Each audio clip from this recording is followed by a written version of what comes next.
Previously on Dread and Breakfast. I actually have a glow stick in my purse. Snap, snap. Someone or something has invaded my home, and I found my wife unconscious in the bedroom. Oh God, no, not you all. What are you guys doing in here? So... We're conducting a seance. All of this is so hard to keep in your head. Your head is absolutely, about to burst. Because we're in the archives. Oh no! Oh, there's so many... You're with all the ghosts.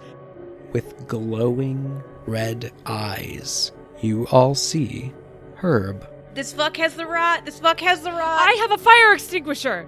I blast him! Don, Dee Dee, what's going on? Herb just killed Mitt and Archie! Get in there! My name's Evelyn Nimsey, and I need someone to tell me what's happened to my husband, Toot Sweet. Oh no! Oh no! I was chased all over Hell's Half Acre by that man. Crazy. You left an actively homicidal maniac wandering around the woods, and you came in here for some back pain? It seems like it's time for us to catch a monster. I don't think you would be doing Mitt's memory any service if you ended up in the same state as him. Oh, come now, Dee Dee. It wouldn't be much of a podcast if we stopped here.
You are all in the lobby of the hospital. Evelyn is free and discharged. Don and Dee Dee, you both seem, shall we say, apprehensive about going on this venture. And Chauncey has just burst in the door telling you that you must. What are y'all doing? Okay, well, first of all, is Chauncey injured? How is he looking? He was just chased by a madman for several hours, I think. There is not a hair out of place on his head. He looks immaculate and stunning as always because he is Chauncey. Who the fuck do you take him for? I think Evelyn walks over and just kind of wordlessly gives him a hug that lasts just a little longer than normal. Chauncey would return the hug in kind, Evelyn, and kind of ends it with a pat on your back. He was a good man. The best. And she wipes a tear from her eye as she's rearranging herself. Well, everyone, I do think that the sheriff, and he looks over at Tamus, who's also there, and just kind of sitting, hat in hand, sad and defeated. I think the sheriff gave you all a job. It is time all of you carried out your duties as deputies. It is time to go and confront Herb. Chauncey, as I've made very clear to Tamus and to everyone else in this waiting room, I will be doing no such thing. I never asked to be a deputy. I've rescinded my job, and frankly, that's a big fucking ask from someone who, from what it seems like, isn't going to be coming with us or putting his own neck on the fucking line. I'm so glad you're alive. Consider this my formal resignation. I'm going home. Didi, would you like to make a poll? No, I would not. Absolutely not. The tower looks rough. Freezing the poll? What am I pulling to do? To leave. I don't think I need to do that. I think I can just do that. I start walking to the door. Okay. Fuck your pull. Chauncey puts his arm around you like a loving uncle, and you're like walking towards the door, and he sort of like steers you away back into the room and like a little bit away from everybody else, and he kind of like lowers his head down to like talk to you conspiratorially. Oh dear. Didi, I believe we are both aware of certain facts, certain, shall we call them indiscretions of your past that would be incredibly inconvenient for you should they come to light. I'm sure you wish to be able to go home at the end of all this and not spend the rest of your life in jail. Wow.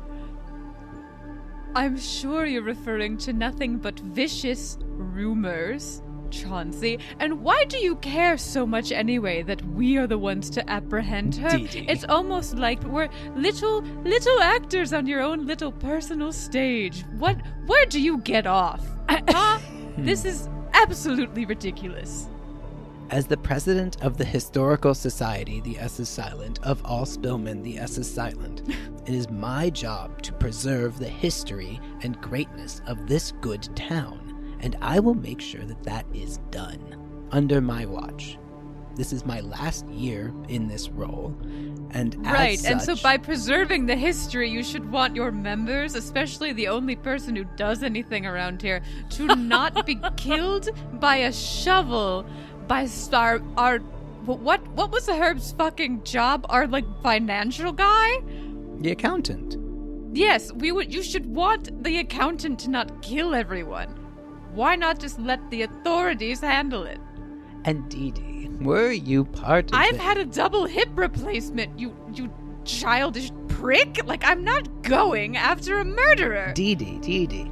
And if you were still a member of the HOA, I would of course care about your safety and well-being, but I just heard you resign.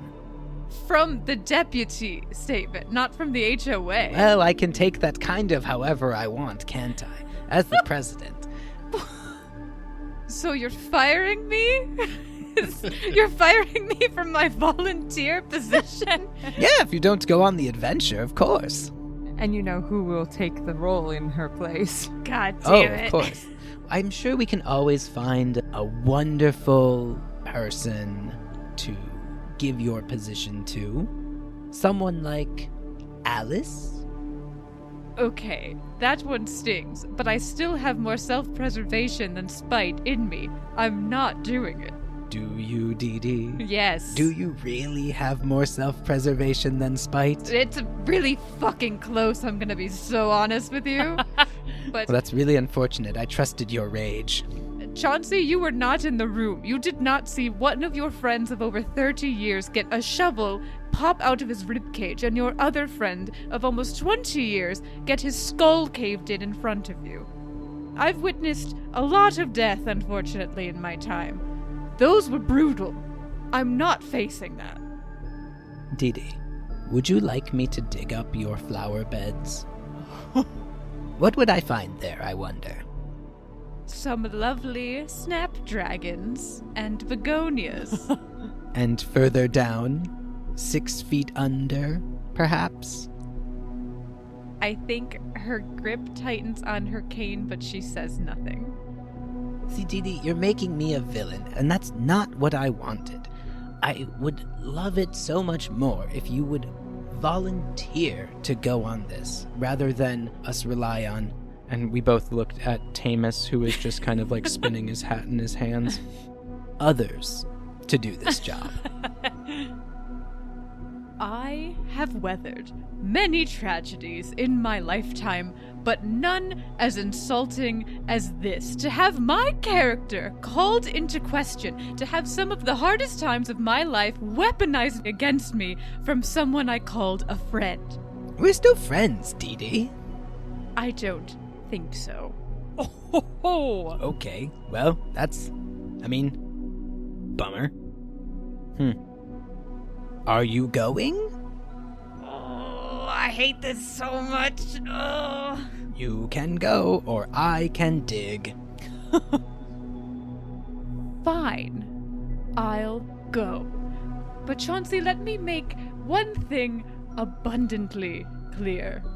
I'm not the only one with demons in my closet. I know quite a bit about you as well. And if I die out there, I will come back with more vengeance and more venom than any of your fucking stories about a fucking witch in the woods. My ghost will haunt you without rest, and I will make the rest of your days in both life and death an unholy hell. And she turns and walks back towards Evelyn and Don. Oh my god! He salutes you, and under his breath, you can hear, "May funnel cakemen protect me," and he salutes. Well, that's one down. And Chauncey kind of like claps his hands and rubs them together. All right, Don, you going? It's clearly unsafe. Why would we even consider the local police is incompetent and without his weapon? And Correct. A ravaged murderer proven to kill. It seems safer here. So you're going to live your whole life in this hospital? Well, eventually he'll kill enough people that it'll get the attention of the FBI or whoever's above this guy.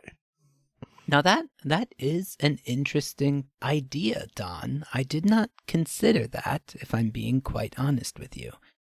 We could just barricade ourselves in here and wait for or competent law enforcement authority to solve this dilemma for us. But, Don, I don't think that you want to do that, do you? To continue to live? I'm pretty firmly on the side of living. Now, continuing to live, fair. We won't talk about all the diseases you could pick up here in a hospital. Let's not consider that for a moment. The epicenter of curing diseases. And some nasty shit, though. Yes, that's so true. He's not lying. We won't consider that for the moment. Let us first consider that you are a man of stories. You came to this place looking for the heart of the mountain, the essence of what it is to live free in these woods, to live on the slopes of these hills. Emphasis on the live. Yes, of course, of course. None of us are running to get in the grave, you know. But being such a man of the area, or wanting to be, haven't you ever wanted to be part of one of the stories that are so sought after by you? Haven't you ever wanted to experience one firsthand? Rather than hearing about it from someone who saw someone whose grandfather talked with the witch, haven't you ever wanted to experience it yourself? That is a tempting proposition, a more intriguing way of looking at it. The matter of our safety is still at hand, though. I think maybe I know a guy. Oh my god, really? Yes! I got him to do it. I got him to do it. Jacob knows a guy. He knows a guy. All right, Jacob, you are invoking the I know a guy rule that we are doing for the season. Oh my god. So how this works, dear listener, if you are unaware, Jacob is about to tell me some person that Don knows of and has a relationship with. And then Jacob will roll a 20-sided die, and that will determine this person's emotional state towards you. So Jacob, who do you know? This is going to be so unhinged. I'm so excited. I know, I'm so ready for it. It can be hinged, Jacob. Jacob, it can have so many hinges. It can be very okay. It can be so normal, No, Jacob. make this the wildest guy that Yes. in all, like wilder than anyone in Spillman we've ever met before. Wilder Just than Sandra, Jacob. I dare you. Don't. wilder than Sandra. Do it.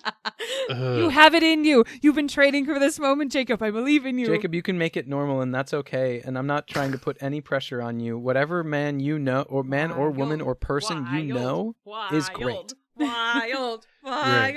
We did say, if it helps, in the first episode that you were in with the mayor, who I think we called Mayor Crow, I think, if that helps. And you know, the mayor's really connected to literally everyone in Spillman, so you probably would then know everyone, including the wildest person in Spillman. Okay. I think this person is my friend. His name is Noah Guy. He works at the mechanic shop Not a Ooh. native. in town, and he's definitely a mechanic. He's definitely not an enforcer for the mob. Oh, fuck He fixes cars and helps people with their broken cars, and those are the kinds of problems he fixes, for sure. Oh my god, yes. Noah the mob hitman. Fuck yeah. I don't know if I can do a bad Italian accent, but we'll find out. Please try. I'm just Noah Guy. You know, I'm just a guy. Coffee. I'm getting coffee here. I'm Noah Guy. I'm just a guy, you know. It's the Noah Guy mechanic. Okay. Just a mechanic. But he's not from Spillman, clearly. No, obviously No, not a natively. native. He was sent here to, take care of stuff. Unless, well, now, Jacob, unless Noah Guy starts with a silent G, in which case he is a native. Yes, that's it. Good Noah Guy. Fuck. All right. The G is silent. All right. Good Noah Guy. His name is Noah Guy. Noah Guy. And he loves gnocchi. What else is a silent G? Gnomes. He has gnomes in front of his house, and he hates gnats in summertime. And he's pretty gnarly, dude. Yeah. Good Lord. I also love that, like, this tiny mountain town has so many connections to the mob. Well, yeah, O'Malley died, and they're like, oh, some shit's going on in here. We gotta get more people in. All right. Well, that's my hell now. Roll. Oh, yes. All right, Jacob. Ooh, Look at you how got it. gnarly it is. All right, Jacob, give that 20 a roll. High is good, low is bad. Of course. And he's Gnostic. He believes in a lot of things. It's definitely a 20 and not a 1. Was it a 20? It's one of those, certainly. Jacob, is Dawn actively wanted by the So- mob? All right, so I assume that means that it's a 1. He's going to kill you, Jacob. Amazing. I love this. I love this. Okay, this is perfect. So, Don, you have borrowed much and many times from the mob, from Noah Guy. And your guy he fixes cars. He does what he needs to do. But you owe him money, and he's here to make sure that you don't miss a payment. Have you missed payments, Dawn? Certainly not. He's still got both his legs. Done.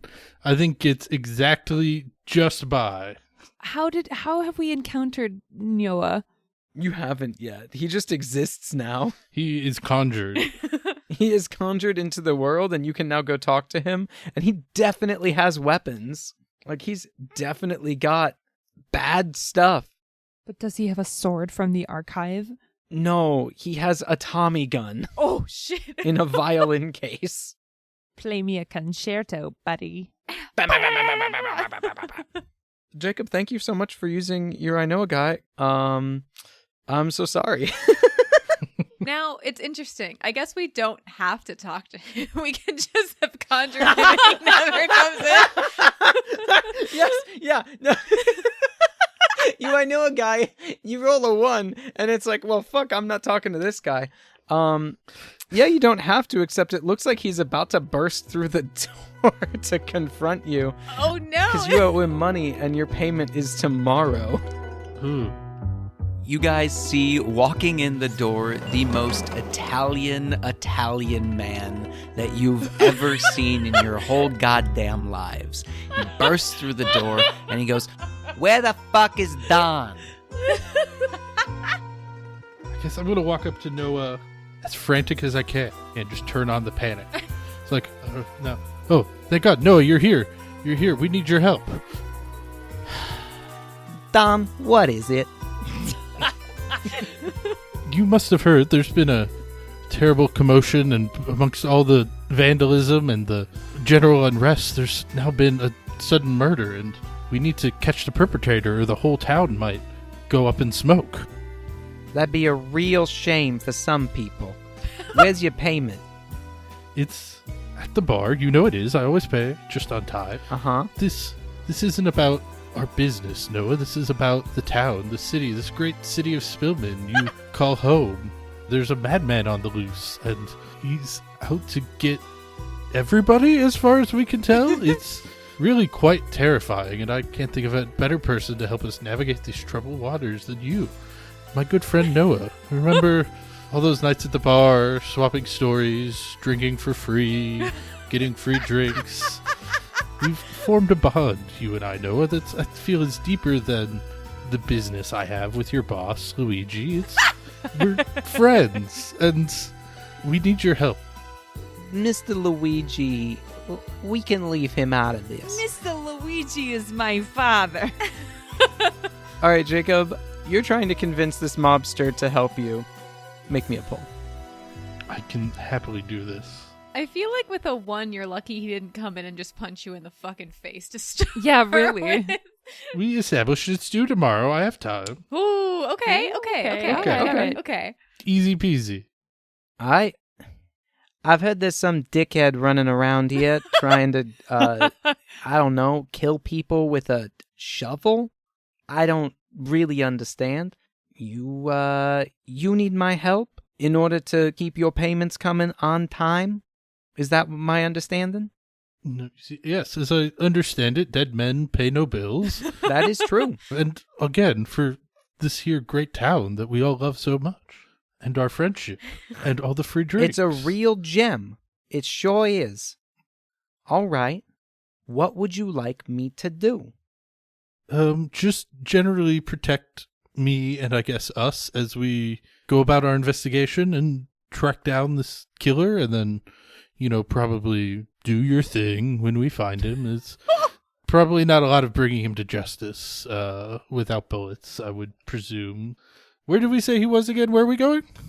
The woods.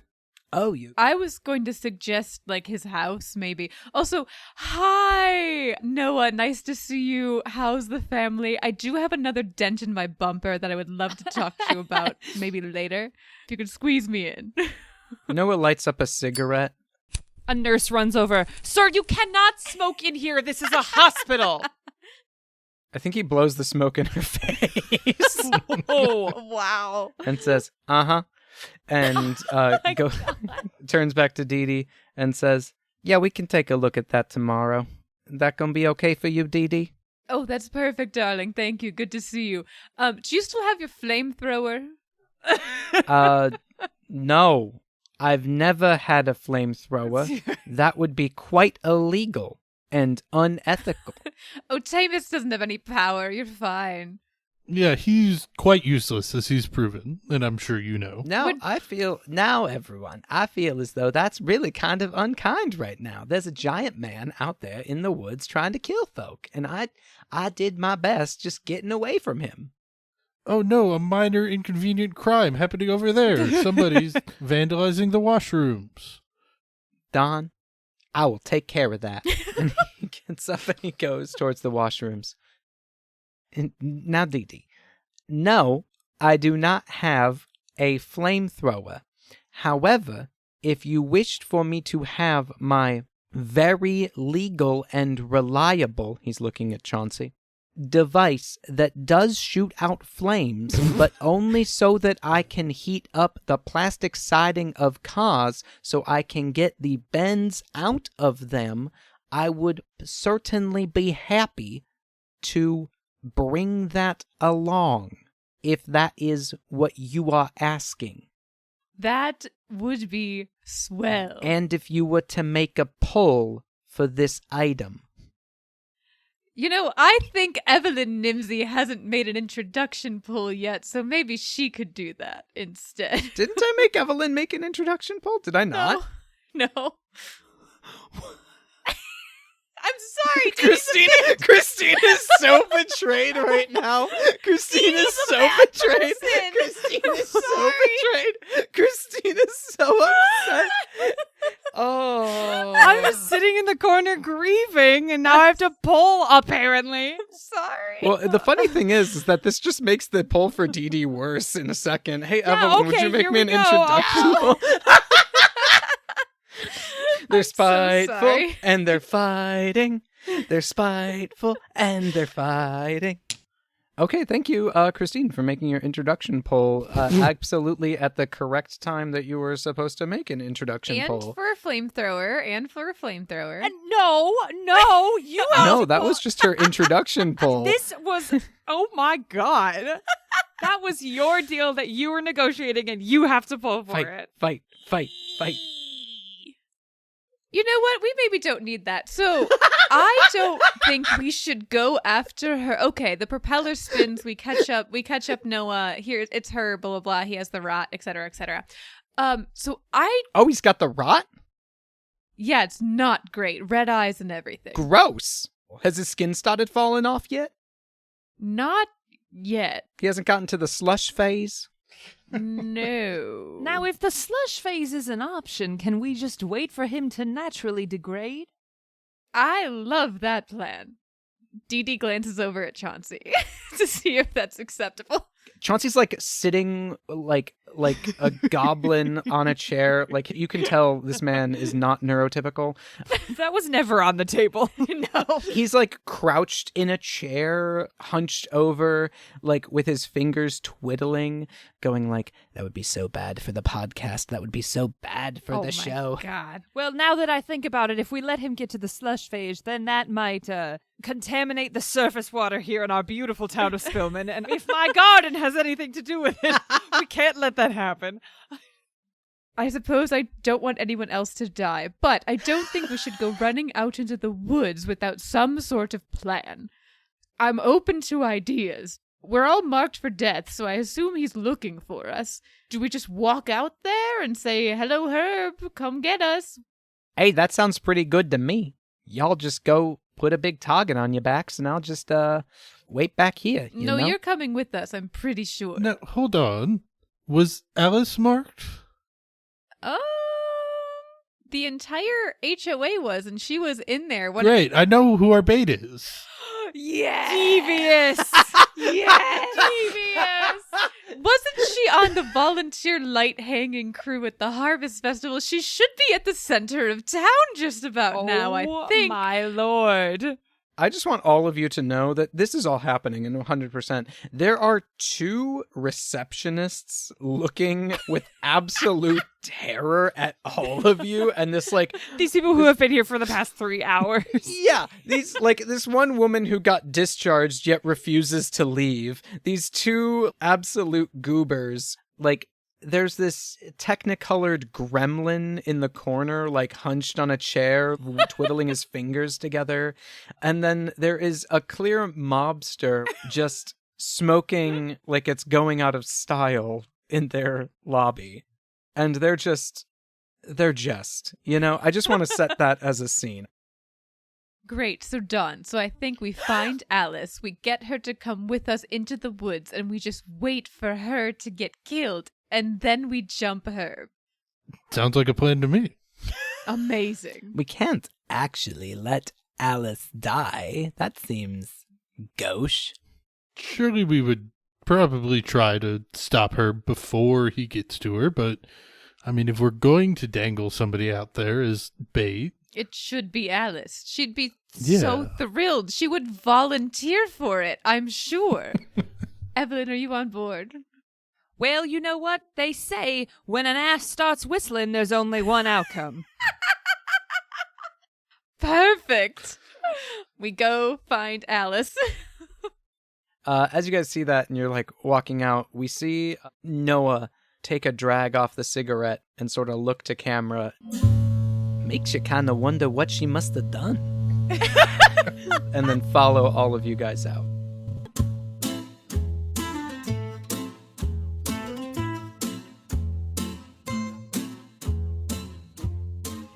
All right. You guys go to the center of town. Oh, and we have stopped by the mechanic shop, and Noah has his flamethrower. You gotta pull for that. You gotta pull. Yes. Yes. Can he have something else that I don't have to pull for? Like a little pistol in this back pocket? We already established he has a Tommy gun, right? Yeah, and his violin case. And he came with a garrote. He wasn't carrying his violin case when he met you all. Oh.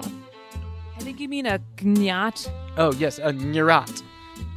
Does he need a Tommy gun? Maybe. Do I need a Tommy gun? Or could I just murder this palooka with my garrote? You know? Noah, you've convinced me. I'm making a poll. I don't trust this motherfucker. I've convinced you, and If you this is don't. what does me in, I'll be so If this mad. kills you, that'll be so funny. We're fine. Ooh. We're so fine. It's great. Flames. Here, darling. Flames. You forgot your guitar case. Okay, so you're pulling for the flamethrower? If a fire extinguisher wouldn't do it, then maybe the flamethrower will. You know. Honestly. You stop at the garage, you get the guitar case, and you move on. You see Alice. She has just finished hanging a beautiful strand of lights, like artfully hung, crisscross applesauce all over the central plaza of town. They look gorgeous. She's up on a high ladder, finishing it off, and all of you show up to ruin her day, I assume. Oh, Alice. Evelyn, are you trying to surprise her? No. Okay, just making sure. Don't make her fall off the ladder, Bob. We need her alive. For now. Evelyn Nimsey is far too straightforward for surprises. Fair enough. She looks down. Oh, hello, Evelyn. I see you're out of the hospital? Yes, I am, indeed. Now, do you recall when I gave you some of my red currant jam the other day? I do. It's lovely, lovely stuff. Was it? Did you enjoy it? I did. How much would you say you enjoyed it? On like a scale of 1 to, I don't know, risking my life, I'd say about a 5. Okay, great. Well, I'm here to cash in on that and every other canned good I've ever given you over the years. All gifts have been transactional. Normally, I would not be treating another human like this, but my husband has recently died, so all the cards are off the table. Oh no, not Mitch. So won't you come with us? Well, Evelyn, as the self-appointed town lead on recently widowed peoples, I would absolutely love to be a part of your healing process. What are we doing? How can I assist? Well, I thought we'd start by going on a hike. A strange time of day for such a thing, but grief is what it is and demands what it needs. She, scurries down the ladder and says, have you a flashlight or other hiking accoutrement? And are we taking your entourage with us? Dee Dee pulls the sun out of her bag. My eyes! Didi, put that away! I can't see! I tuck it half into my bag.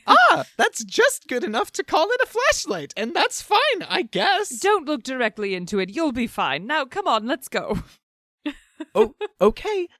It is a strange grouping we have here. We have Didi and Don and of course you, Evelyn, and Noah. What's Noah doing here? He's consulting on my recent car accident. Oh, I drove my car into a tree in great distress. Oh, no. Didi, again? Were you not wearing your readers? Don't act so fucking high and mighty. You wished I was dead 10 years ago, and I'm still here. Didi, I would never. If you die, whose credit will I take? And she skips off ahead. You know, Mid always told me how terrible she is. I see it with my own eyes. She doesn't deserve your blackcurrant jam, Evelyn. I'll tell you that.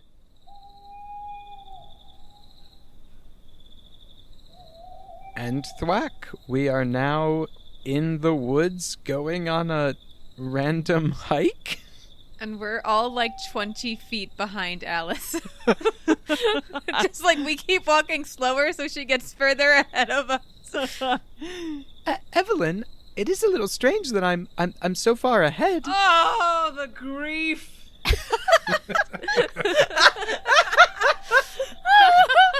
What are we doing?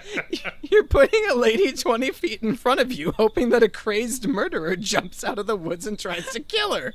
And then that's when you'll get your friend with the flamethrower, an item not known for its accuracy. In the woods. Davis should have deputized somebody else. I don't know what to tell you.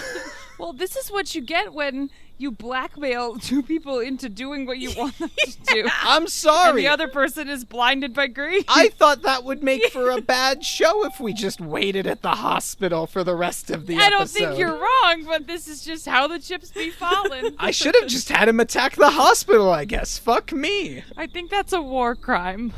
Content warning: Geneva Convention broken. Achievement unlocked. Yeah.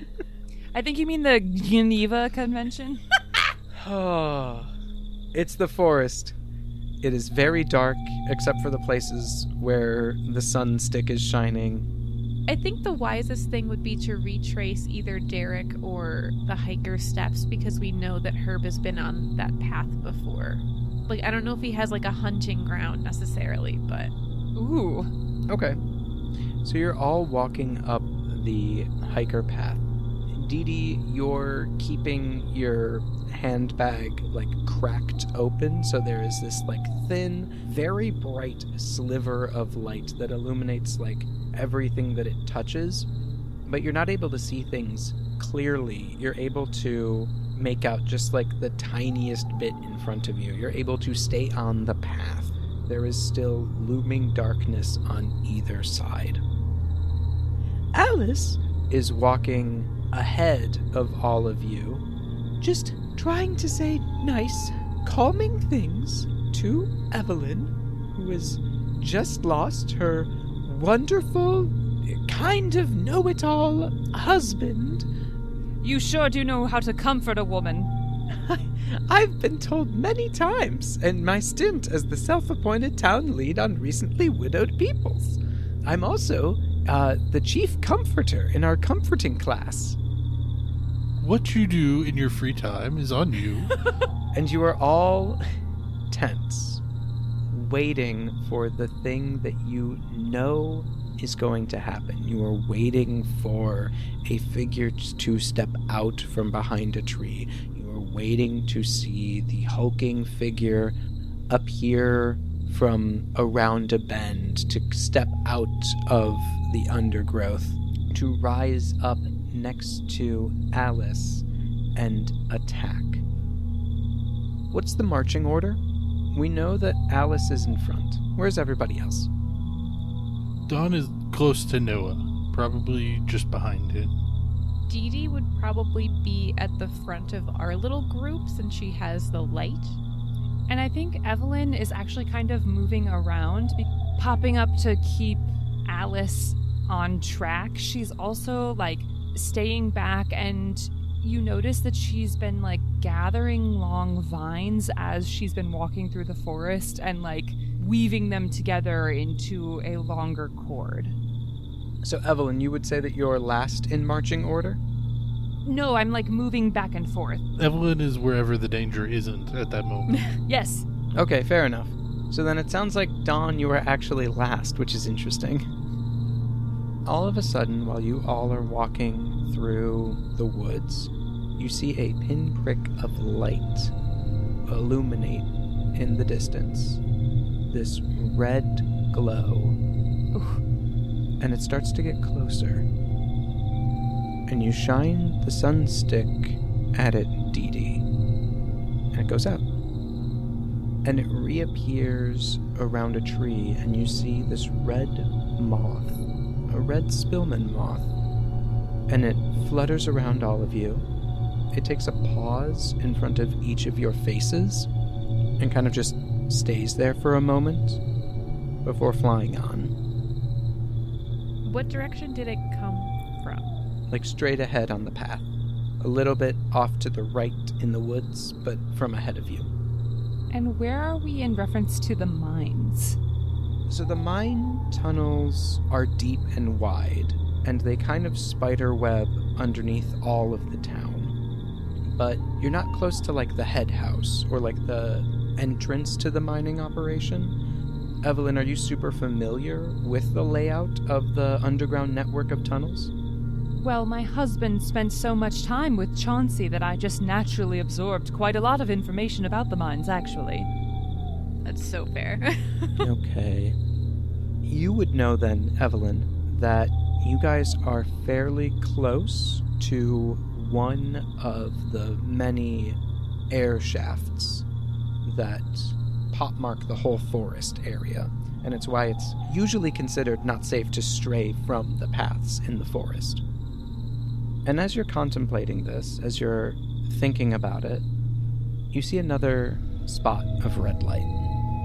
It's on a tree, just a little bit ahead of you all. It's a moth, kind of like opening its wings. And then you see another, and another, and another.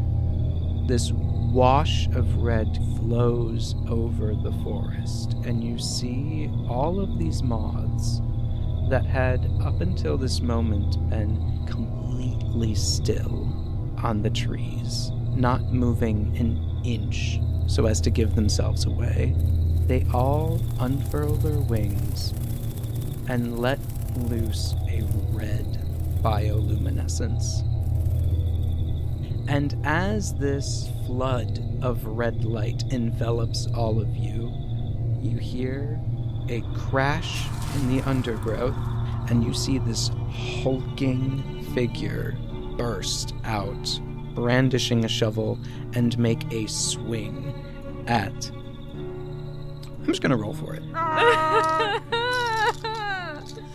I'm rolling a d12.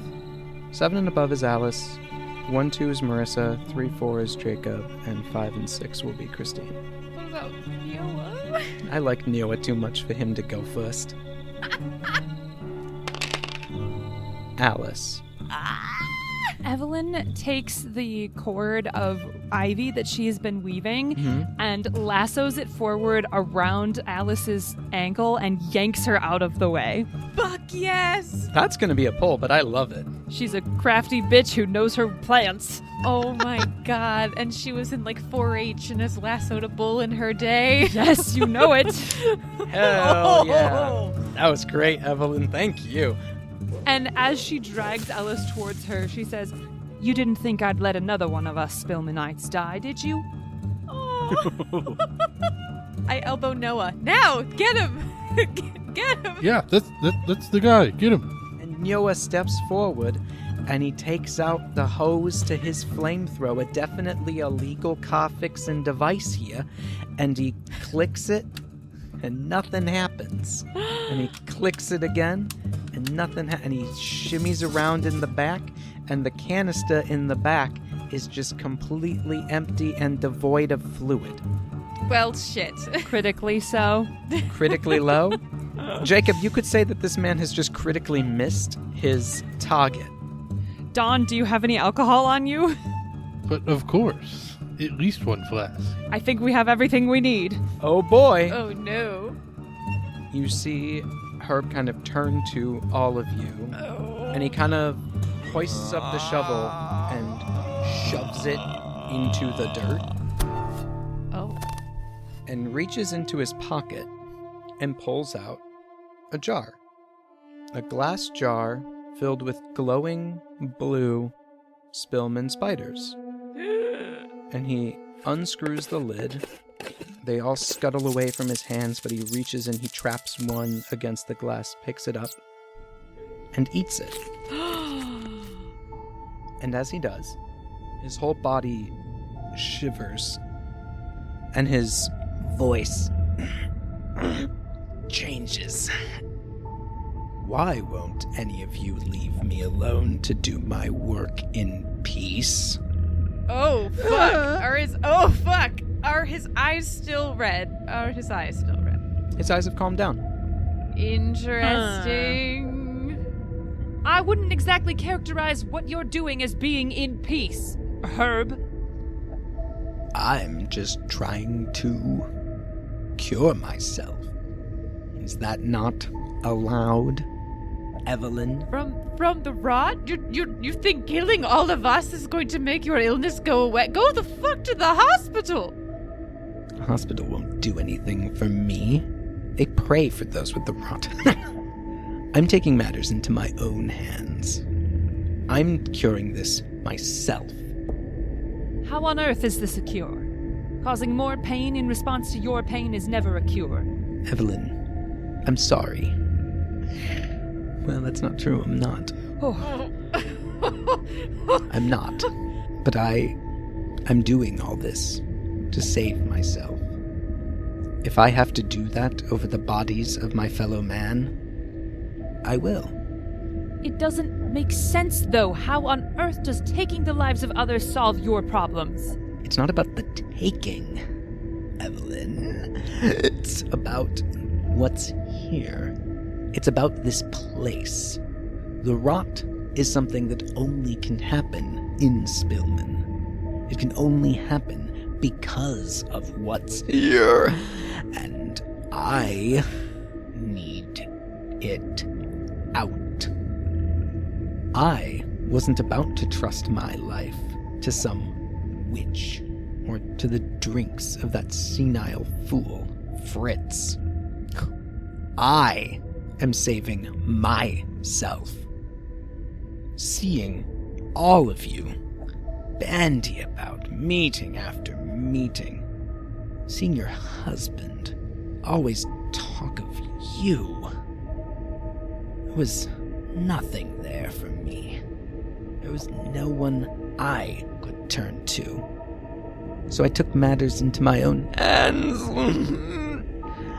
and I fed the immolation, body after body, to rid me of this curse. Deep in the mine, there is a door that will be opened. And I'm so close. I'm so close. Beyond that door is my salvation, and I will not be denied. I will not be denied. No. Holy shit. And he picks up the shovel and swings at y'all. Whoa! Herb, my man, my buddy, my pal.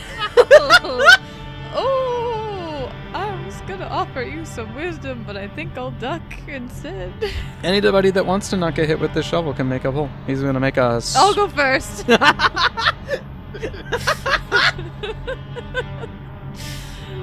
I would like to not die. Holy shit, what the fuck?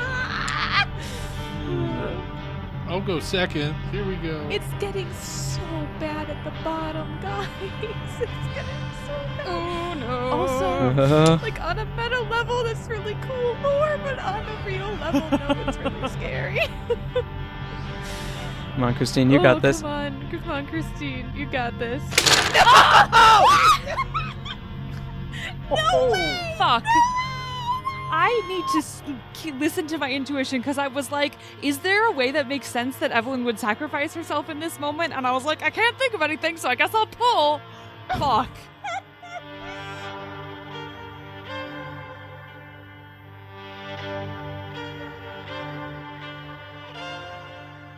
You have a good potty break, dear listener? I hope you did. We redid the tower, made some pulls, made it spicy. Christine, what's going on? So Evelyn watches as he makes a swing, and she attempts to, like, lasso the shovel to, like, yank it from him. Okay. Yeah. So he goes to make the swing. Dee Dee and Dawn both dive out of the way. Alice is still on the ground. Fucking useless. Noah is just gonna take a a delightful step back. A knee. He's just going to take a knee and not get hit. And Evelyn, you go to lasso the shovel. You get the vines around it and you tug, but it's weighted differently. It's heavier than you were expecting. The entire thing is made of like this dense metal, and you tug it and it like slams into your leg. You cry out in pain. You hear like the crack of a bone. Ah! And you fall to the ground as your legs give out beneath you and buckle. Herb no longer has the shovel, and he is looking at you with murder in his eyes. I log roll into the woods with the shovel. Goodbye. You log roll into... Is that how you get removed from the game? I don't know. I'm just focusing on get the weapon away from the killer. I can no longer stand. And if I've learned one thing from my husband, it's how to log roll like the best of them. Okay. You grab the shovel and you start rolling. It's excruciating. Oh no, it's excruciating, and you're rolling over sharp rocks. You're getting like banged, battered, and bruised by like undergrowth and the bramble. It is not at all a pleasant experience for you, but the shovel is away from Herb. He turns to the rest of you. I was going to collect the set. Oh no! That's so fucked up.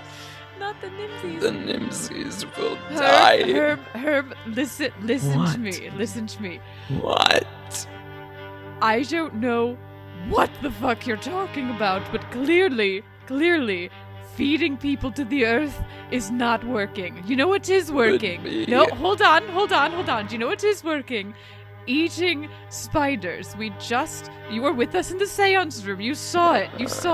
Colin Spillman says eating spider webs or something works. So why don't we just get you some more spiders? Let's find you some spiders. If you'll permit me, I think I have some spider webs in my bag. Can I give them to you?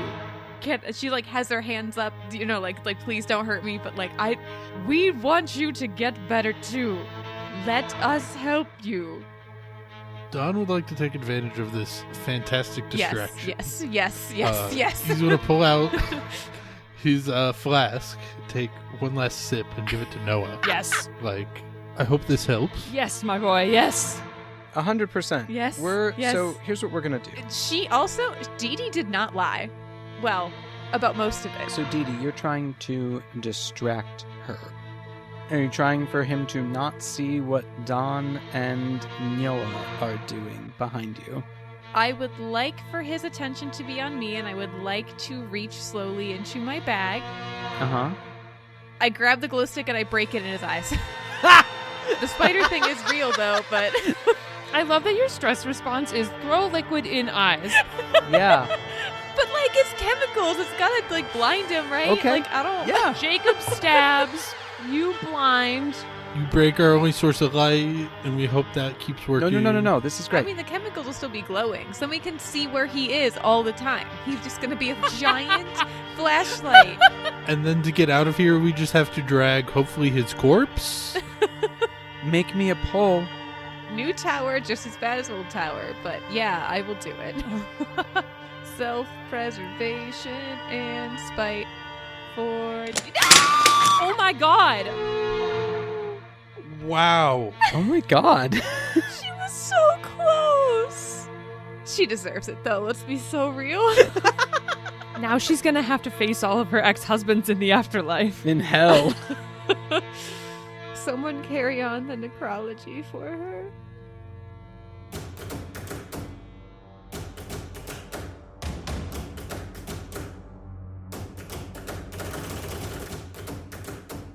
Well, we rebuilt the tower again. It's looking pretty precarious again. I'm most upset that I didn't outlive Alice. I mean, technically, she's just removed from the game. Yeah, you might not be dead. Don't grieve too soon. That's fair. Don't kill her, Fob. She has so much to live for and be sent to jail for. Dee Dee, you crack the sun stick and you go to like fling the liquid in Herb's face and get it in his eyes. This is not something that you have ever done before. Are you sure? I'm positive. Because you don't know that when you crack the sun stick, it explodes. Oh, what? It's a prototype. This would be a great time to have a chemist around to Yeah. talk about this. If only Mitt would have been here to tell me. It explodes. You are pushed back. You bang your head on a tree behind you as you like crash into it, and you slump forward. Falls are really bad for old people, Fob. That's really bad. Especially when you've had both hips replaced. Some of these chemicals do get on his like clothing, and they start to like burn through and like eat away at them and like burn the skin underneath, and he screams in pain and flies into a rage and is going after the only two remaining standing targets of Dawn and Nyoa. Dawn, you have given Nyoa a flask of alcohol. Very potent, alcohol-y, flammable alcohol. Flammable alcohol. Great. He smiles. He undoes the hose from the flamethrower canister and just plugs it into the flask, we'll say. Conveniently the same thread. So it's Conveniently great. the same thread, yeah. It's a miracle. Yeah, he looks at you and says, I might have to charge you for this. And he lights it up and is going to try to incinerate Herb. Don't start a forest fire. And as the flame like gouts out of like the nozzle at Herb, you see it's not like the orangey yellow fire that you were expecting. It is a gout of red flames that are pouring towards Herb, who at the last second spins out of the way and is only kind of like licked by the flames, which start burning. His clothes start having like small fires like pop up around them. All of them are this blood red fire. Where is he in relation to where Evelyn has rolled to? We'll say he spun out of the way towards the side of the road where you like rolled off into the woods. So closest to you. Evelyn concentrates on how her husband would have done anything for her, and using her elbows launches herself forward to slice at his ankles with the shovel that she has. She's going for the Achilles. Oh my god. Amazing. Evelyn, as you lie here on the forest floor, blood pooling underneath you from the wound in your leg, you know what you have to do. You know how to save everyone. Start to like prop yourself up on your elbows, getting ready to spring, to injure this man, to wound him, stop him from killing these people your husband loved and spent so much of his time with. And as you go to spring forward, you feel something pulling you back. You feel something weighing you down. And you look down at your legs, and you see tree roots which have sprouted around you, creeping over your legs. They are sprouting up from the blood pooled around you, and they are starting to tighten their grip on your legs and pull you down. She flings the shovel as hard as she can possibly manage in one final act. Oh my god. Oh my Lunging as hard as she can, hoping that her aim is true. It leaves her hands, arms extended as she watches it go. Evelyn, in one last desperate act, as the tree roots start to envelop your legs, you feel pain shooting through them, shooting through your side as roots pierce your body and start to drink your blood and pull you under the earth. Well, she's still alive! The last thing you see is that your aim was true. The shovel flies free towards Herb. Your aim was true, but you had not the energy or the strength to get it to the target. And you watch the shovel fall short. And the last thing you see is him turn towards you and smile as you are pulled beneath the ground. There are several moments of discomfort, and then the pain is gone. Evelyn, what is your fondest memory? Mitt and I were celebrating our 10th anniversary. We went to the beach, and the whole day was so simple and so beautiful. At one point, Mitt was in the water up to his waist. I came running along the shore to greet him, reaching out for him the same way that I did right before I left the earth. My hands met his as we tumbled into the surf. And as you tumble into the surf, full of love and joy, this moment pauses, and you hold there for an eternity before everything fades away. Nowhere else I'd rather be.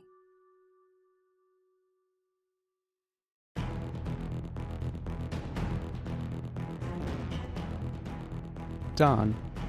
How far is Dawn from the shovel? How far does Dawn want to be from the shovel? 0 inches.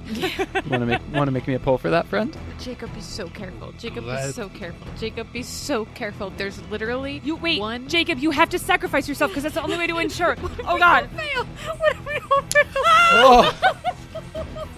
It's fine. I'm gonna pull an ass whistle and shit myself. I can't take this shit. Oh my god. Oh my god. Great, it flies right into your hand. The shovel bounces and lands in your hand. And then it flies right into Herb's skull. Oh, okay.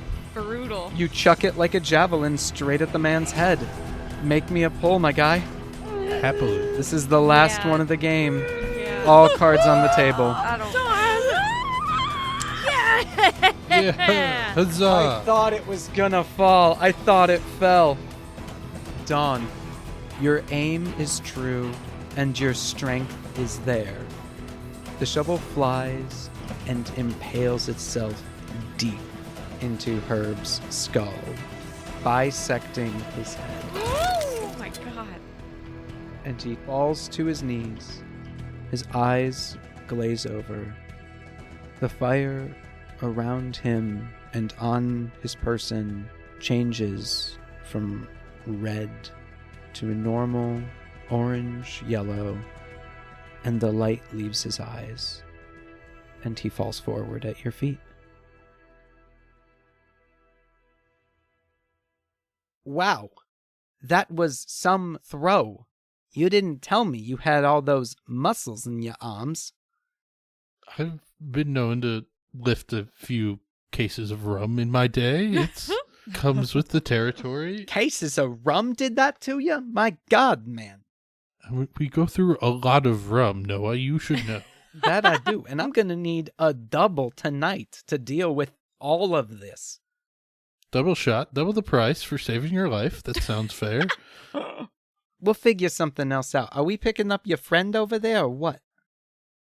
Yeah, I guess it would be rude to leave them here. And we got Ass Whistle down here. What's she doing? Oh shit, she's fully knocked out. She hit her head on the floor like at least 10 seconds ago off screen. She'll come to and find her way back. She always does. We're not picking her up. We're just leaving her out here. She's breathing just fine. She'll wake up any minute now. I mean, sure, but what about the mountain lions in the mountain, you know? She's self-appointed volunteer coordinator of wildlife management and corpse protecting. You know what? We saved her the commute. Oh my God. Don, you're so right. That is a thing that she appointed herself to be the head of. I remember that at the meeting last Thursday. Shit. Well, let's go check on your friend here. He goes and starts slapping Dee Dee in the face like, "Hey, you awake? Hey, wake up, you big palooka. Come on." Does it work? Dee Dee, do you stay unconscious? Oh, I'm not dead? No, you're dazed and unconscious, but not dead. You didn't get a death scene. Okay, I would like to remain unconscious, please. Carry me. She says that. Well, yeah, she sits up, "Carry me," and then falls forward again. Yeah. Okay. Well, yoink. Nyoa will pick you up and firemen carry you. Should we find your other friend here, Dawn? I think she was over in those bushes. Oh, yes. She'll be needing medical attention as well. I would imagine. You want to go check on her? I mean, I guess you're carrying, sure. Yeah, sure. I can't do all the work. You're the one that owes me money, remember? I owe Luigi money, and our bond of friendship goes much deeper, if you recall. But anyway, Evelyn. Evelyn? So, Don, you go into the bushes and you're looking around, and it's strange. The earth here seems freshly tilled. And looking around, you don't see Evelyn, but you do see a small, slim gold wedding band with a singular diamond. We better get back and elect a new sheriff, stat. And as you say that, you and Nyoa start walking off. The camera sort of pans down to Alice, lying unconscious on the ground. And we hear the sounds of earth moving. And we see roots have sprung up around Herb and have already half pulled him into soft, freshly tilled earth. And in a moment more, he is gone. We see a root come up and prod Alice, and then flinch away with revulsion and go back into the earth. Because she's a little piss girl. She's a little piss girl.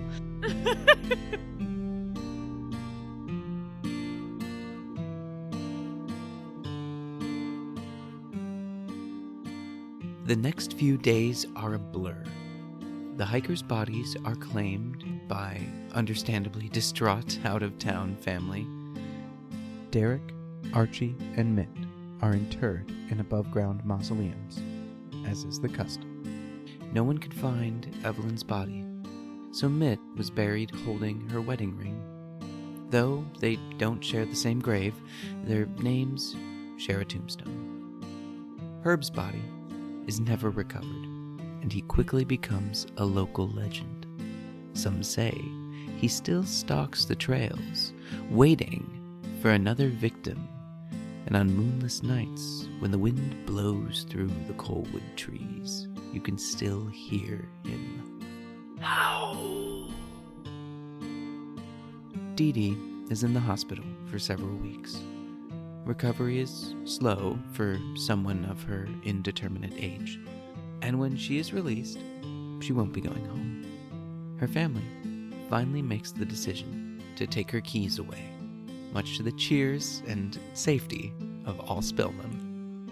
They will be moving her into an assisted living facility, in part due to her injuries, but more and more there are whispered concerns about dementia, head trauma, what with her insisting that the trees were eating corpses.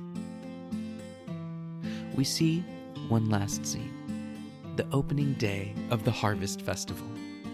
The mood is somber, but cautiously celebratory. Dawn, your booth and your bar have been thriving. Everyone in Spillman wants to get a drink from the man who slayed the Spillman serial killer.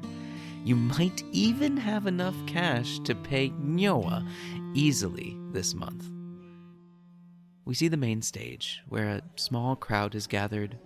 Chauncey, in his tie-dye suit, steps up onto the platform, some speaking notes in his hands. He addresses the crowd. On behalf of the HOA, welcome to the 69th Harvest Festival.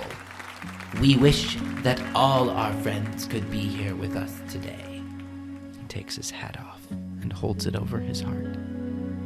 It is a great loss that we must bear, but we are no strangers to loss in Spillman. We have weathered tragedies, and we will continue to weather tragedies together as a community.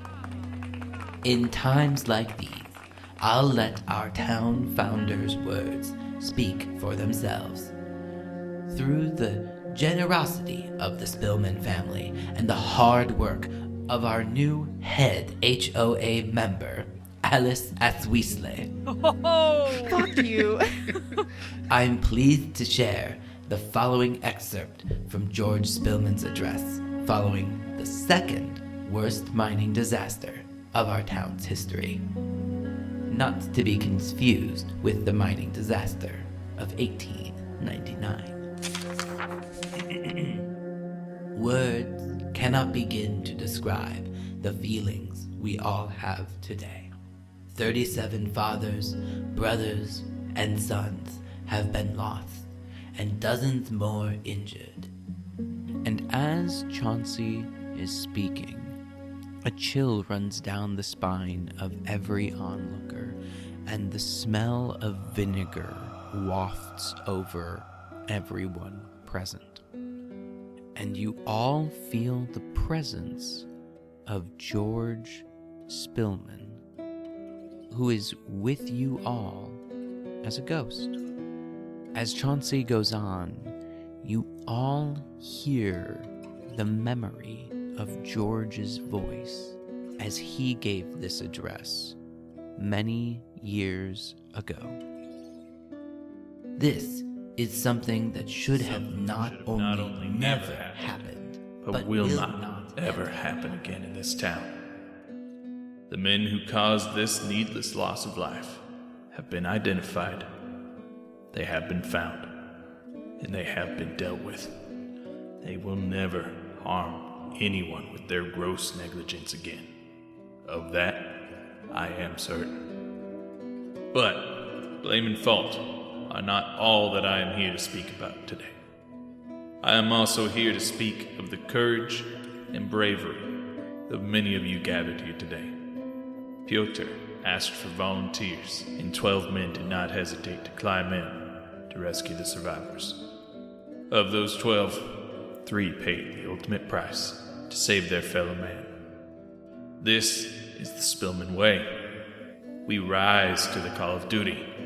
We rise to the occasion, and we rise from the ashes. We will heal, we will grow, and we will make sure that this never happens again. Today, we shall mourn the dead, and tomorrow, we shall make them proud. As the smell fades and the memory ends, you all stand there knowing that you had this shared perception.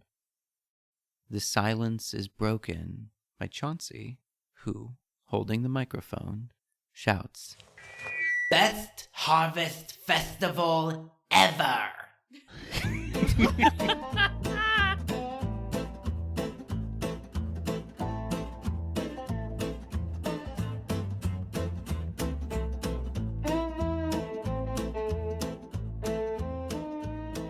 This episode brought to you by my dining room table because my normal recording space is an active construction zone.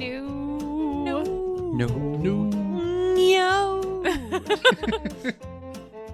My name's Evelyn Nimsey, and I would like to thank you personally for listening to Dread and Breakfast. Another thank you goes out to our good friend Tom Lamar for voicing everyone's favorite founder, George Spillman. Maybe you'll hear his voice again in the future. Our wonderful theme song is composed by none other than Morgan Thomas Mills and samples music courtesy of the American Folklife Center, Library of Congress. We'd also like to thank Jacob Smith for composing an original song for the season that we featured in this episode. You can find links to all of Jacob's creative projects in the episode notes. Also in those episode notes, we don't waste our space here. You will find links to all of our sound credits, content warnings, the link to our cool Discord server, and maybe some other fun stuff, but not too much. Let's not get carried away now here. The best way that you can help our show grow and honor the legacy of my husband and me is by rating, reviewing, but most importantly, telling a friend. Get someone else to listen to our show. It's truly the best way to help us. Next week, it's time for breakfast. If my kitchen hadn't been put into a complete disaster, I'd be making grits. We'll see you next week for breakfast. Don't be late now.